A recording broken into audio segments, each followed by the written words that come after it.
Well, I think in many ways, AI is not the pedagogy of entrepreneurship that we advocate. It is the Iron Man suit that makes it available to everyone. And so, in many ways, with AI, what we think will happen is that people that normally could only serve people in their very local community now have the ability to identify those communities across the internet. And so, a neighborhood company don't have to be the mom and pop store around your corner. It can be your subreddit thread, and people who speak different languages, you're now able to serve because AI will be able to translate it as they're kind of having conversation with them. And you're able to have that much more neighborhood kind of feel in how you treat the customer, because that you can now have agentic versions of yourself that can help scale the communication layer. And so it's less that AI is kind of an element of it. It's kind of like it's an element in everything that cuts across. This is AI First with Adam and Andy, the show that takes you straight to the front lines of AI innovation in business. I'm Andy Sack, and alongside my co-host, Adam Brotman, each episode we bring you candid conversation with business leaders transforming their businesses with AI. No fluff, just real talk and actionable use case and insights for you.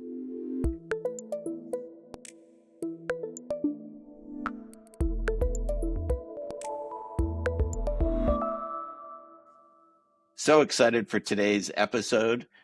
We have fellow co-authors, Henrik Werdelin and Nicholas Thorne, authors of Me, My Customer, and AI. And we're going to dive into the world of entrepreneurship and AI, customer experience, and really excited to have Henrik and Nicholas. Welcome. Thank you so much for having us. Thank you. I expect in this episode to have we definitely want to learn about both of you and as well as your book, but I think we're going to dive into the world of entrepreneurship and AI that we collectively see coming as a result of the transformation in the business world and some of the inevitable layoffs that are coming and the change to our economy. But before we get into that, let's start like Henrik and Nicholas. Why don't we just start with basic introductions to our audience? Henrik, why don't you go first? Well, thank you. I guess in the context of my work, I started my career at MTV Networks doing product development. So I ran the product development team there for many years, and then started doing a bunch of businesses. Fortunate enough to move to New York in 2010 and help start a business that we sold to Facebook, and then didn't really know what to do next. And so we set it up what looks like an incubator, but it was more like a halfway house for entrepreneurs, basically gathering a bunch of people that had started something and then didn't know what to do next. And a lot of us were asked when we had exited, do you want to work for a corporation? Do you want to work for do a startup again? Do you want to go to a VC? And I think most of us didn't have the answer. And so over 15 years, Nicholas and I worked with a lot of people like ourselves who had wanted to build stuff from scratch, but didn't really know kind of like how to do it. And so we became, in many ways, like students on making something out of nothing. Over the last 15 years, we built what we think is a pretty specific pedagogy of entrepreneurship, and one that we think is relevant for how the world's going to look with AI. And I guess as a process, maybe worth answering, we built a bunch of larger businesses. I built Bark that we took public in 21. We helped build Row, that is a $7 billion market cap. Built Managed by Q that we sold to WeWork for $250 million, and a bunch of other things. And were you the co-founders of Prehype? Yeah, so Nick and I started Prehype together. Yeah. Okay, great. We have some connections there. Nicholas, how about you? What's your background? And Nicholas, it's worth noting for our audience, Nicholas is dialing in from Bhutan, so we're yet to have a guest from Bhutan, and we prepared the servers to handle the audience in Bhutan. They're very into AI here. I've learned that's why I'm here. From the king on down, everyone is very interested in AI. We can come back to why Bhutan another time, although I think everyone should look up the Gellifu Mindfulness City and realize that they're building a brand new country here. They've just decided to start a country, which is for those of us who are into starting things from scratch, is like on the bucket list of things to try to start. Entrepreneurial. Entrepreneurial. Is extremely entrepreneurial. Yeah. And I mean, like literally you have these conversations with people where they're talking about the hardware side of the organization i.e. the buildings and the airport, and the software side of the organization, i.e. the policies and the taxation, framework. Anyway, my background very quickly becomes a pre-hype background because I was working on Wall Street out of college, and I just would tell everyone who would listen, I need an idea and I'm going to get out of here. And then I happened to say that to just enough people that I ended up on Henrik's doorstep, and we had a cup of coffee in Manhattan in the winter of 2009. And he said, well, if all you're waiting for is an idea, I got good news for you. I've got lots of ideas, so we can get going tomorrow. And I don't think we got going quite tomorrow, but pretty quickly thereafter, we started a business, and in doing so, I became the kind of prototype entrepreneur in residence at Prehype as it was being conceived. The business we happened to start first was not one that was going to be our life's work. I became very interested in how do you help entrepreneurs figure out what to start next, in large part also because I didn't feel I had done that perfectly. I felt like I'd kind of focused on building something that kind of sounded cool, but I wasn't necessarily that passionate about the customer we were trying to serve. And so, yeah, we did everything Henrik said, but in 2020, I think just germane to this conversation, in 2020, a couple of things were happening. One is we were starting to get some liquidity in some of the positions that we had, aggregated over time. So that was great, but also it gave us the opportunity to look back on the 10 years prior and try to think about what had worked and what hadn't. And to Henrik's point, what was the pedagogy that had kind of developed organically? And a big part of that was focused around the notion of how do you help an entrepreneur start a business centered around their founder customer fit, centered around their unique or kind of intimate knowledge of a given group of customers. And what is the advantage that an entrepreneur can build around that kind of initial relationship? And so a lot of that thinking that went into that, we feel is, as Henrik said, quite relevant to AI, but it's certainly much of which has informed the substance of me, my customer, and AI as a book. So we started writing that actually in basically 2021, and here we are today with it coming out next week. But we feel it's more relevant than it was then, and excited to be practicing it and thinking about it. And give our audience just a high level overview about sort of the origins of me, my customer, and I, and what's it about?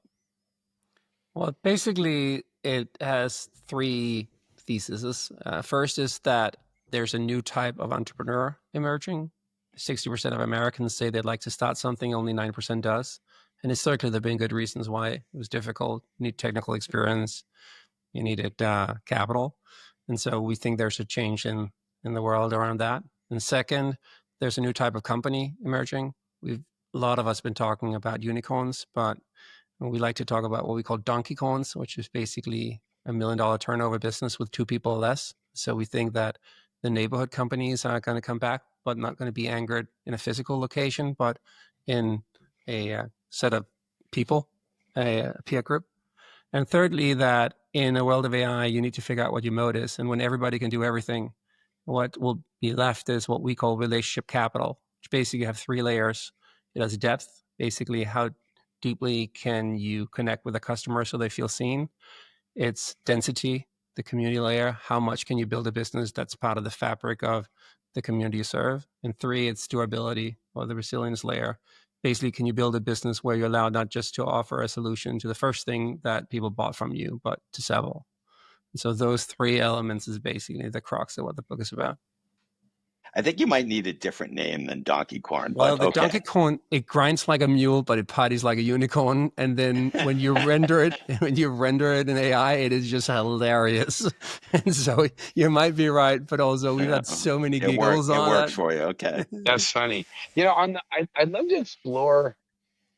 I mean, at the risk of going deep, I'd be curious to get your opinion on this, because this is what you guys are getting at in your book, which is for an entrepreneur right now, first of all, entrepreneurs can build all sorts of different kind of companies, of course. When you talk about entrepreneurs, are you talking about, like, generically speaking, like any kind of entrepreneur, or are you talking about entrepreneurs in technology or for AI companies? Can you tell us a little bit more about the target type of entrepreneur you're talking about? Yeah, we use the term. If we were on brand, we would use the term everyday entrepreneur, and we use that to describe less the Silicon Valley technology archetype, and more, to Henrik's kind of point of 60% of Americans have had an idea for a business, and even will tell you they have the kind of resources and knowledge to be successful with it, but only 9% of them do something about it. We're talking more about the kind of mass market, if you will, of people who are interested in potentially starting something new. And what we've, I think, learned about and are interested in is in a world where your customer relationship is the differentiating, kind of factor, if that's true. The way that you maybe serve them is by being and build defensibility is by being a kind of an authentic representative of that and member of that kind of community. And you likely have insights and expertise that you've gained over time from some portion of what you do. And so that's less that you are some person who thinks that, oh, wouldn't it be fun to build an AI company, and more that you, I don't know, have spent your career cutting down trees for a living, and you have like a really interesting playbook for how you do that, and you encode it into AI and you make it available to the other 30,000 people in the United States who are in the tree trimming business. And that's a guy named Jeremiah, and we know him. And so I think we spend a lot of time on this kind of topic of an everyday entrepreneur, Adam. That makes sense. And how do you, at a high level, how does your book and your process incorporate AI at a high level? Can you kind of give us the thought of like, okay, so you want to get in, you're in the tree trimming, you want to create I don't know, either a tree trimming business or a tree trimming service to help other people in the tree trimming business or whatever. Like how, like at a high level, how does your approach like involve AI? Like talk about that a little. Well, I think in many ways, AI is not the pedagogy of entrepreneurship that we advocate. It is the Iron Man suit that makes it available to everyone. And so if you look at just how entrepreneurial technology have changed, or at least my career as an entrepreneur, it used to cost $5,000 to get going because you needed to buy a Windows NT server. And then you needed, the first hire was somebody who connect this thing to the internet, right? And obviously the cloud came around and you swiped a credit card. And then when we did BarkBox, we didn't have to do deep tech kind of development because SaaS had been invented. So Recurly was there to take care of our subscription billing. And so in many ways with AI, what we think will happen is that people that normally could only serve people in their very local community now have the ability to identify those communities across the internet. And so a neighborhood company don't have to be the mom and pop store around your corner. It can be your subreddit thread, and people who speak different languages, you're now able to serve because AI will be able to translate it as they're kind of having conversation with them. And you are able to have that much more neighborhood kind of feel in how you treat the customer, because that you can now have agentic versions of yourself that can help scale the communication layer. And so it's less that AI is kind of an element of it. It's kind of like it's an element in everything that cuts across. I think it's also important. I would say to me, my customer in AI happens to also be kind of it's a standalone a book, and we think it is worth reading on a standalone basis. We happen to also run a company called Audos, which is a platform where everyday entrepreneurs can work with our AI to identify an opportunity for a business and use our tools to create a new AI company. So we are practicing this as much as we are writing and talking about it. There's an element of your backgrounds, your career trajectory, your book, which I think certainly resonate with me. I think it resonates with Adam. I mean, just your language of donkey corn, and your reference to in the AI era, like what is the new moat. Adam and I have talked about writing a second book. I haven't signed on for it. I'm not sure that I'll do that. But when we talk about one topic that is really of deep interest to me, and just given your backgrounds at pre-hype, like we've had similar but very different careers.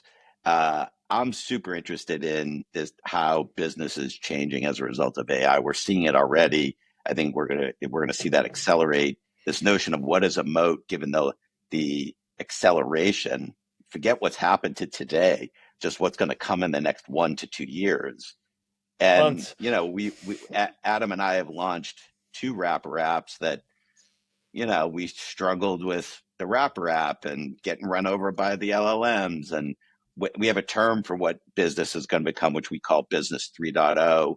And I'm just super interested in differentiation and competitive moats when you launch something and like anything that you launch. I'm sure you heard that DocuSign was copied within 2 to 3 days. Someone built a DocuSign replica in 2 to 3 days. So we're seeing the end of the SaaS era. How do you guys think about business 3.0 and competitive moats, both in the book and more broadly? I mean, like, we obviously see it from two angles, right? We're part of boards now, businesses we built that are big. And so we're trying to figure out, how do you change fast enough? And so how do you basically redesign your organization in an age of AI? And then we're thinking about it like, how do you start from scratch? And already now it seems clear to me that there will be businesses that will build on an AI stack, and there'll be businesses that were not built on it. And most, they're kind of like designed in a different ways. And so I definitely think we 100% agree with you that there's a fundamental difference on how these going to be. I think for us, like, the big insight we had was when we started to build Audos, we tried to see we can build AI only companies, and AI only companies as in they would only have AI founders also. And so we ran tests online where we would scrape Twitter and Reddit for problem statements, and then we would basically create ideas for these problems, and then we would create landing pages, and we write conversion funnels, and basically the system would ping us when we had paying customers on a product that didn't exist yet. And it was some really weird stuff that came up. And there was like this really awkward kind of like thing that suggested to us that you needed a human in the loop at the relationship layer between the customer and the founder. And I think, we've been trying to find better vocabulary of what that means. There's a guy called Christian Masberg who wrote a book called Sense Making. And he's talking about the difference between thin data and thick data. And one of the examples that he gives is that humans will say things like, the party is just getting started, or the mood in the office is really weird. And it's very difficult for a computer to kind of like figure out what is the metric that you would put on that. And it's very easy for a human to pick up on that. And so our thesis is that in the near future, for sure, but probably in the midterm also, you will prefer to buy something from a business that has a human in the loop. And the best way that we found to kind of quantify that is how many people go to the about page and how they bounce after they go to the about page. And what we saw when we had AI only built businesses was, you look at an Instagram that has been fully populated by an AI model and is super crystal clear for a human at a split second that this is not real. And so if nothing else, you needed the human to basically be the front. You needed a person to be the about page. And so that led us down this kind of thought path and then led to the book. But if you'll allow a moment, I mean, it sounds like, Andy, you're kind of into it. So maybe to allow the wonkiness of it, I think we take the point of view of like, that maybe the fundamental determinant of competitiveness is, pace of innovation. And that's lest I not footnote it, that's an Elon Musk, right? When he got into his little spat with Warren Buffett a decade ago about moats and whether they exist or don't. But so if we just take the notion of like that going fast, launching the next product quickly is the determinant. We are of the view that, and obviously everything that we're all seeing about AI is that the pace at which you can launch products, like you can redo DocuSign in 3 days if you want to, the pace of launching products is only going to accelerate. So you're going to be able to launch a new product if you know who to launch it to and you know that they want it and how to get it to them. So therefore, building a business anchored in who you serve, not what you know how to do, is really, really critical because, and the canonical representation of this for us, and Henrik will be a little bit demur on it, but BarkBox and Bark has never launched Catbox. And in fact, I was on the IPO roadshow when they'd get asked by the investors, when are you going to launch Catbox? And they would kind of giggle and say, well, like, we're never going to, because this is a company built for dog parents. They're the people we get. They're the people whose sense of humor we share. dogs and cats are just different. And so he can, bore you, but he's won awards at Cannes and the like for having launched an airline for dogs as a kind of, not maybe the second product, but an nth product serving that community of people. And so I think the AI kind of world just massively amplifies that dynamic. I think Sam Altman tweeted this morning, we're entering the fast fashion era of SaaS. And I think it makes a lot of sense. You're going to be drop shipping software. We had someone on Audos, our kind of AI platform this weekend, who runs a dating kind of app, a dating coach AI. And with some new tooling we've created, which is like basically some vibe coding type stuff, he just built a specific app just for one customer and sold it to them for $50 and was like, there you go. And he built a literally N of one piece of software for one person, sold it for $50 and just kept moving, because that's just like de rigueur at this point. I think it's a fascinating era, but I think pace of innovation becomes key. The question is therefore, where do you get the insights with which to innovate? Well, we believe that's from intimate customer relationships. And that's the whole, premise of the book and also our platform. So in that, does the nature of product fundamentally change?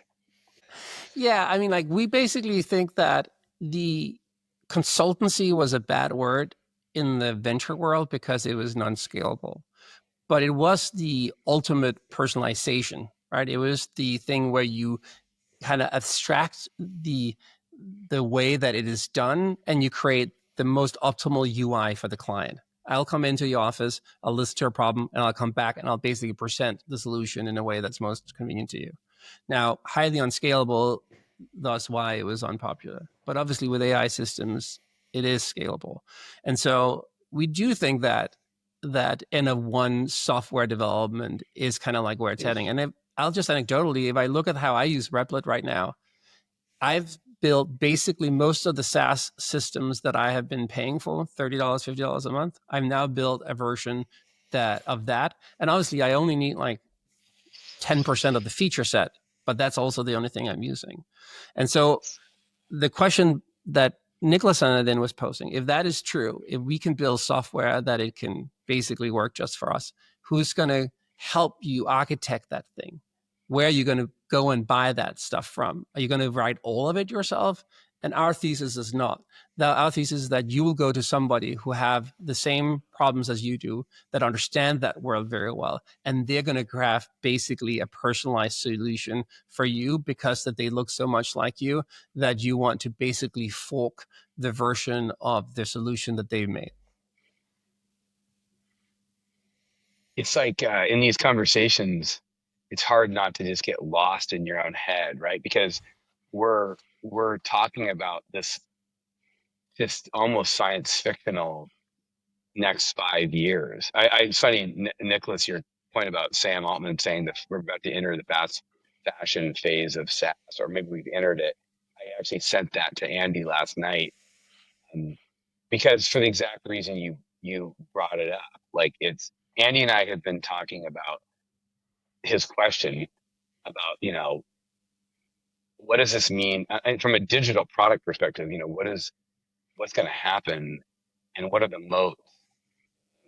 We actually have talked a bit about, in at least from a digital product perspective, it feels like distribution, data, and UI and trust are like maybe four of many categories that are going to be very important. Trust, gets back to what you both have been saying about the human, like, front, like, and trust that you as a provider are, like you guys are both saying. Another thing you guys said that resonates as well with me is that you as a provider of services are a member of that community and actually like understand what it means to be a customer of that product, so you can be a better developer or provider of that service. So a lot of what you guys are saying really resonates with me, and I'm fascinated by. First of all, by the way, I'm a big fan of Bark. I'm fascinated by Bark.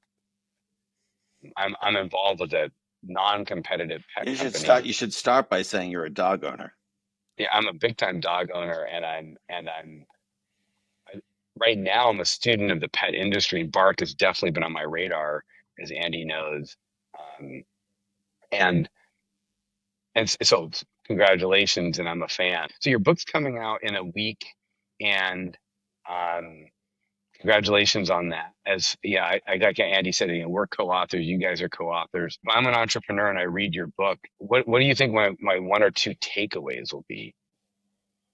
The audience is definitely entrepreneurs. I think that's, but again, I don't think it's meant for you want to build $1 billion company. We think there's no shortage of, if you want to raise venture capital, Henrik happens to be very good at helping you figure that out, and we'll talk to you about that, and is good at it himself. But that's like the VC side of this is not what this book is about. And so I haven't read all of Jeff Buskang's book, but my impression of the 10X founder is like it's a little bit more about building the first kind of one-person unicorn. Again, this is not about that. This is like if AI is going to make the unicorn possible for one person, well then like how many one person 100 million, one person 10 million, one person 100,000, like what's on below the tip of that iceberg? We think that's much more fundamentally interesting and world changing. And Andy, you brought up like we're going to see displacement and all these things, and so we're kind of interested in that crew of people, which I think today might be either people who are looking to start something new because they kind of need to, but probably more so for the moment is people who kind of probably have some sort of a job, but they want to get going on something to the side and they're trying to figure out how to do that.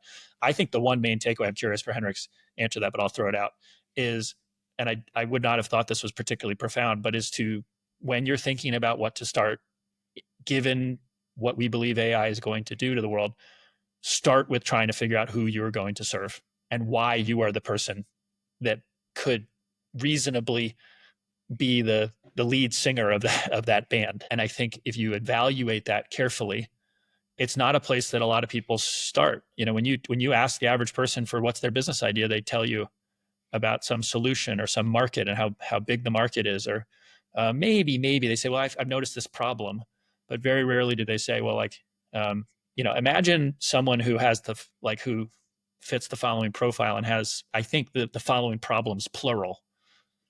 If you start from that place, we think that's a really interesting starting point. And I think the book would steer you towards that and give you kind of both practical and academic rationale for why that might actually be a really interesting place to start from. So really that founder market fit. You ought to know who they are. You ought to know, like basically founder first customers. Yeah, exactly. Yep. And I think the other thing I would maybe add, and obviously it's a little bit ironic from somebody who have built a unicorn, but I think there's not a lot of advice out there, and there's not a lot of encouragement for people who just want to build a business.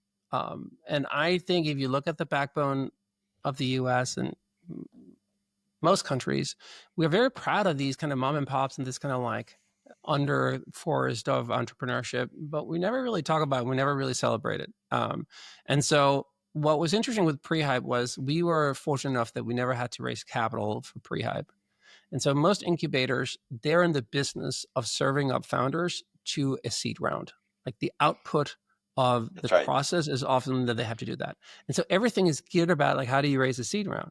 And the luxury we had at Pre-Hype was that we didn't have to. And so when people came in and it became clear and why was that? Why was that? Did you have that luxury? You know what? We had ended up in a weird dual business model where we built an incubator for corporates. And so we ran the incubation program for a lot of Fortune 500s. And the people that we needed for that was very awkward entrepreneurs that corporates could never hire. And on the meanwhile, we had this halfway house of people kind of like who had all the pedigree to build something.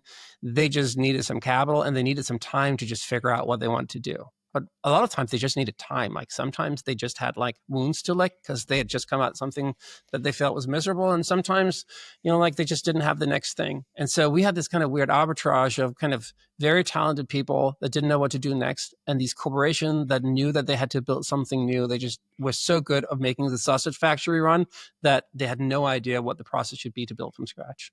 And so, but what ended up happening was all these founders, sometimes we could look at them and say, it sounds like you just want to be a solo entrepreneur, or you want to build a consultancy, or you want to build an NGO.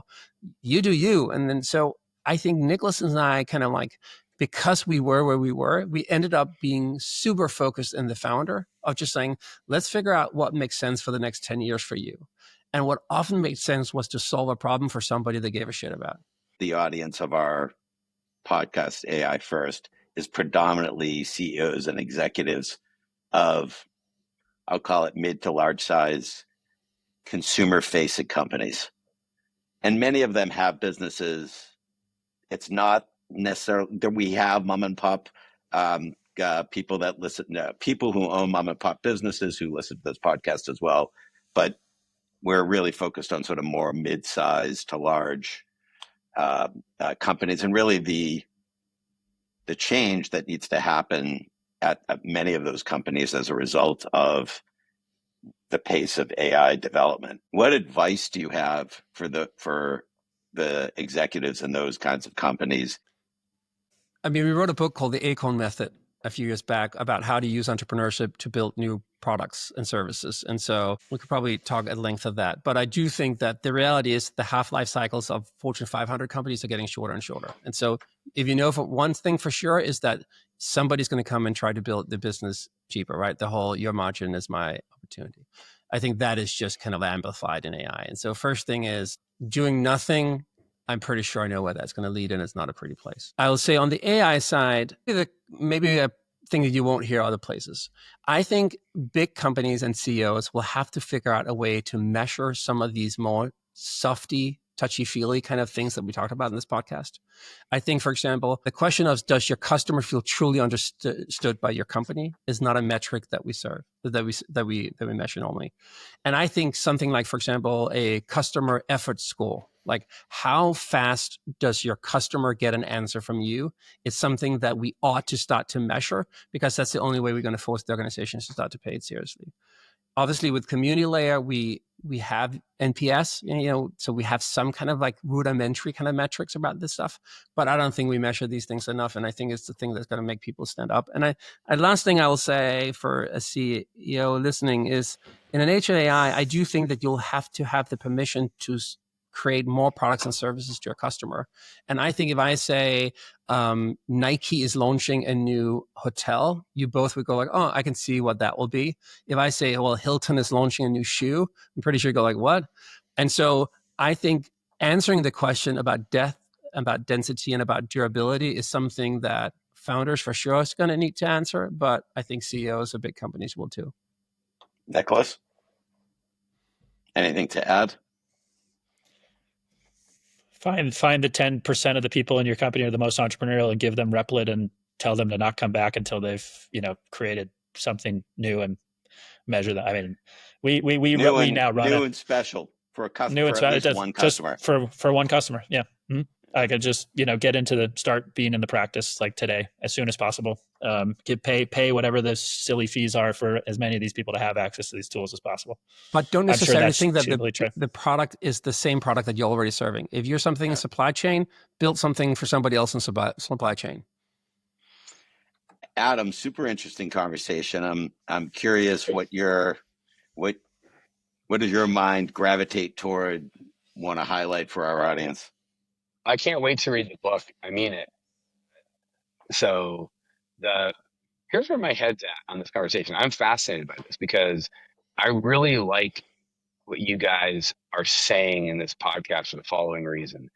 I'm going to get in the clouds here for a second for our audience and for you guys. If you're thinking about like what's going to happen, as everybody should be that listens to this podcast, that reads our book, that like thinks about the space, like the next 10 years, if not the next 3 years, is going to be just wild, because we're going to the things we're talking about sound like science fiction, but they're not. Like when the fast fashion of SaaS or vibe coding an app for just one person in 10 minutes. The fact that that's possible today, when these systems are about to become, not just more intelligent, but more agentic on an autonomous level, like the ramifications of that are hard to wrap your head around. So what's the extrapolation of that? Well, entrepreneurial activity and entrepreneurism is going to become more important than ever, is my opinion. And I think we'd all agree with that. Like in an age where you can do everything I just said, you got limitless employees and infinite intelligence, and software becomes abundant, knowledge becomes abundant, and employees become abundant. Like a lot of things are going to happen, one of which is entrepreneurialism. And so like, how do you think about in an age of AI entrepreneurialism? I love that that's what you guys are doing. And I particularly, Andy knows this, really appreciate that you're going to the founder market fit. Andy knows that's like a passion of mine and how I think, sometimes to my detriment and our detriment, but that is absolutely how I think. I think it's important, particularly because your point is, boy, like there aren't going to be moats in a lot of ways other than that. And so if you can demonstrate that and connect emotionally with the customer because you really carry that and that breaks through, I believe in it. And I think that you guys are telling a really important pedagogical, point there about like how to think about what does entrepreneurialism in the next 5 years look like that's different than the last 100 years. So I'm fascinated by what you guys are saying, and I think it's really smart. Yeah, I'll echo. I love this conversation. I like your classification about really I'll call it the venture funded unicorn path versus the donkey corn. Maybe it's great. That term's growing on me. I mean, I've been a lifetime entrepreneur myself. I think this incredible economic tailwinds pushing already the intelligence and the user experience and the PR, but there's economic tailwinds behind AI, which is going to just thrust it forward. And I think that, I think parents are struggling. What does this mean for education? What should my kids study? The pathways of what it means to be successful have never been more ambiguous. And really, I think what you're saying is, hey guys, like, you might want to try entrepreneurship and build a donkey corn. And I think I think you're right to focus on pace of innovation. I think you're right to focus in on these donkey corns and entrepreneurship and really shine a light on that. That's what jumped out for me. So with that, I want to thank our listeners for following along. And I want to thank both of you for making the time to join our podcast. To our audience, thanks for listening to AI First with Adam and Andy. For more resources on how to become AI First, you can, of course, visit our website, forum3.com, our podcast. We have case studies, research briefings, and email newsletters there. We have a lot of amazing material on our website for leaders looking to expand their knowledge on AI. And remember, we truly believe you can't overinvest in your AI learning. Onward.